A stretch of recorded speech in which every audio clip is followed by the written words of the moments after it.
In this episode, we will be speaking with the two women who are not only happiness experts, but two women who are traveling around the world, making an impact in organizations and individuals every single day. Please welcome Jeanine Zuza and Andreea Zoia. This is Arthur Carmazzi, best-selling author and currently ranked as one of the world's top 10 thought leaders in organizational culture and leadership, and welcome to the Nights of Transformation. So, ladies, two women, okay? You are going around, you're making an impact, okay? What is exactly the secret to happiness in, let's say, for example, an organizational culture? How do you create an organizational culture where people are happy and excited and like it's Monday and they go, wow, it's Monday, I get to go to work today? Well, first of all, they should definitely spend time with you, for sure, because spending time with you makes everybody happy, makes us happy. Thank you. Okay, and I didn't even pay them to say that. Of course not. But to be serious, it is about energy. A lot of it has to do with energy, and the energy in an organization culture, and it comes down to the individual, right? Because you say, how do you create a culture where people are happy? An organization is made up of people. Right. So how do we help the individuals be happy so that themselves and in their teams and in their groups and in their departments and then in the whole organization, everybody is happy. And that's something that Andreea and I spend a lot of time working on. So basically we go down, we fuel them and give them some injections. Injections of what, may I ask? Laughter. Oh, okay. Of movement, and these are regular injections, quote-unquote injections that we give them, and then they freshen up on their levels of happiness and energy, as Jeanine said. Okay, now you were talking about individuals. Okay, Yes. So let me ask you a question though. How about environment? I mean, because as an individual, okay, and we our viewers know when it comes to DC psychology, the science of environment, you are not the same with one group as you are with another. You can be very happy in one group doing one task, and you can go to another group, do the same task, and not be happy. Absolutely. So how does happiness, or how does the group affect happiness? What are your views on that? We have a couple of thoughts on this that relate to people having a sense of belonging, and ultimately a team of people that may get on very well and be a lot happier than another team of people typically has to do with the person who's driving that culture. So whereas you might have one manager with a team of 10 people, and that team is really, really tight, really, really happy because that manager has managed to create an environment where the individuals feel happy, versus in the same organization you could have another department or another team where, because of the nature of how the other manager is behaving with his people, it creates a negative environment. So your comment about environment is absolutely true, and there is a science to the environment, which is usually related to the people and the conditions that they're setting for for work to be conducted. So one of the things that we talk about is energy, as Andreea was mentioning, is that she said we inject people with a special magic, that potion, and part of that is helping people understand how to generate their own energy, positive energy. The other thing is purpose. Environments where the organization is better able to articulate the purpose and the reason why people are coming to work every day versus just doing a job, so that they can actually appeal to their own personal values and make it more of a mission, so they feel like they're part of an organization mission, is also another way to help people feel more motivated when they come to work, and create an environment. Which leads to clarity, which leads to definitely more passion and purpose for you to be more productive throughout the day. Okay, so now you were saying that the manager should create the environment. So what are the strategies that a manager can use in order to create that environment that essentially makes people happy? I let you go. Okay, so a manager, first of all, needs to definitely have strong communication with their team. And that means spending time to really understand the individuals and the individuals' key motivators and their personalities, where they are, because it's all about relationship. And we were talking about this the other day, that I completely disagree with the statement of it's not personal, it's business, because I believe that business is personal, because it's all about dealing with people and being able to build relationships. So similarly, for a manager to create a culture, he or she first needs to understand their team. Secondly, they need to understand, obviously, the organization goals and objectives, so that they can then translate that in the most effective and clear terms to the people. Because people who understand where their organization is going, what is expected of them, are more likely to bring their A game, when they come in and be creative and be innovative and help to solve problems.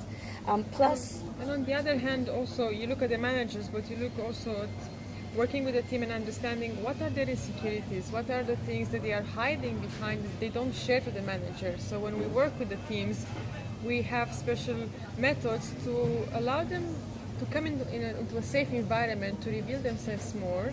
And when that honesty is there, then we can help them build those skills or build on whatever they perceive as weakness or insecurity and solve it, which will result in better communication. Special methods, that sounds very clandestine. We will not reveal them here to you. Well, there are always routines that are helpful to, just like we have hygiene routines, we have routines to help cleanse our mind. There are also routines that we believe we've seen and, kind of studied over the years that help to promote a more positive, happier work culture.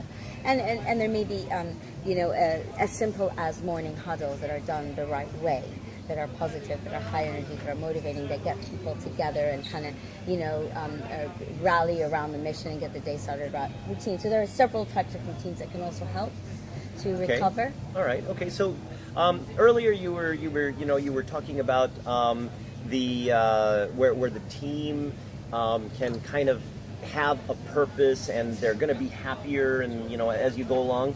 Okay. How long does that last, and how do you keep it sustainable? We have a tool, another clandestine tool. Shall we reveal it? Yeah. We have created something called the remote control of your emotional operating system. Dun, dun, dun! I know. So happy I remember all that. And this remote control allows you to press different buttons on your emotions and be able to really act like a healthy adult, like a mature, responsible like person. Like us, right? Yeah. Right. And you rule the universe. Not the world, the universe, yes. I'm with the program, yeah. Okay. Okay. So the interesting thing about the remote control is that we use the typical buttons that you would have in a remote control, like the stop button, the pause button, the mute button, the volume up, volume down, rewind forward.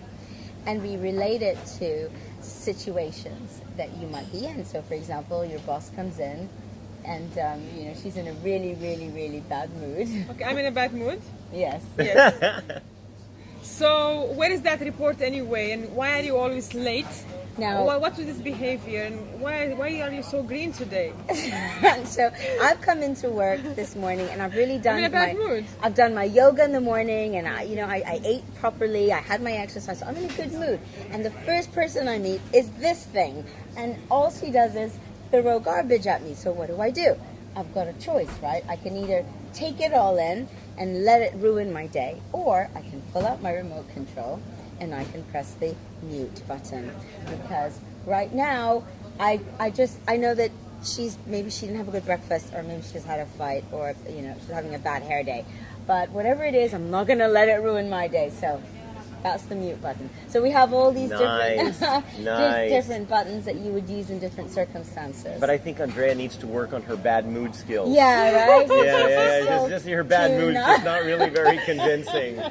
You know what? I've been practicing positivity for too long. What can I say? All right, so let's say, for example, if there was one thing that you could give our audience that's really going to help them to create more happiness at work, more happiness at home, what would be the one thing that they can do? Come to Dubai, spend more time with us. Yeah, absolutely. I would, aside from the remote control, which is a very, very powerful tool, and everybody can use it. It's really, really simple, because I would say that is like a special gift. We all have it. Apart from that, I would say that kind of three things also can really help you to manage your stay. Getting a good night's sleep. Because definitely there are a lot of sleep deprived people out there, and they're coming into work in the morning, and no matter how much you try to manage their mood, they're just, when you're sleep deprived, your body is not in the right state to receive. Well, not only that, we actually interviewed Dr. Peck, who is the #1 sleep doctor, Parsley, not Peck. Different guy. Right. Okay. So he's the #1 sleep doctor in America. Okay. And he was telling us that if you get 6 hours of sleep, you are operating at 20% less mental efficiency and physical efficiency. So you will actually be less intelligent and less attentive and less able to solve problems by 20% just by getting 1.5 hours sleep less than you should. Thank you for adding that. Absolutely, great quantitative substantiation for that. So that would be one, is getting your sleep. The second is getting at least 30 minutes of exercise a day, because being happiness is also energy, right?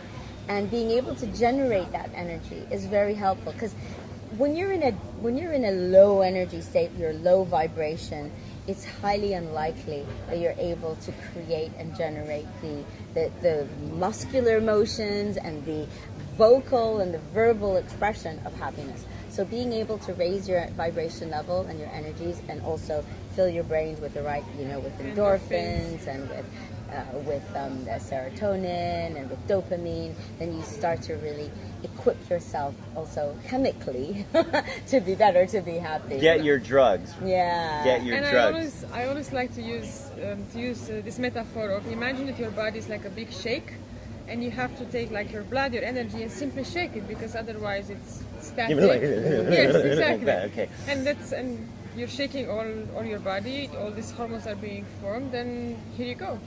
Okay, but now a lot of people are going to, say out there that but I try to do the exercise, I just don't have the time. I mean, what counts as exercise in your opinion? Moving your body. Okay. So, I mean, basically, and it doesn't all have to be 30 minutes at the same time, does 10 it? minutes, it can No, be it 10 doesn't. minutes. Yeah, you could go up the stairs. Yeah. Absolutely. Okay, you can go down the stairs. Yeah, so for example, quite often when my kids are doing homework and I'm helping them with their homework, I will stand up and I'll be doing squats while I'm helping them with their maths, and I'll be doing, some arm, movements with little weights, because we have a lot of time during the day that you can multitask. Yeah. When you're standing around waiting, you can do some stretches. Laptop lifts. Yeah, absolutely. Get up, stand up. Don't sit still at your desk for too long. All of these things. Clapping. There's certain types of clapping that can immediately activate your energy, change your state, make you smile. I heard that clapping, every time somebody claps, a fairy gets its wings. Wow. Is that a thing? We do have quite a following of fairies. Okay, that's good. Okay, I was just checking. Okay, so anyway, let's say our audience wants to get a hold of you and wants to be happier. Okay, how do they get a hold of you? To start with, they go on Instagram and they type 2 women, and we're gonna be there with lots of Now, stories. type 2, is that like TWO women, or is it 2x women? 2x women. 2 times women. 2 times women. Where once, twice. All that. Got it. We know how old you are now. Oh, no. I heard about that song in my research of oldie goldies. Yes, okay. So with that, okay, thank you very much. Okay, and this is Arthur Carmazzi. Andreea. Jeanine. Wishing you great success.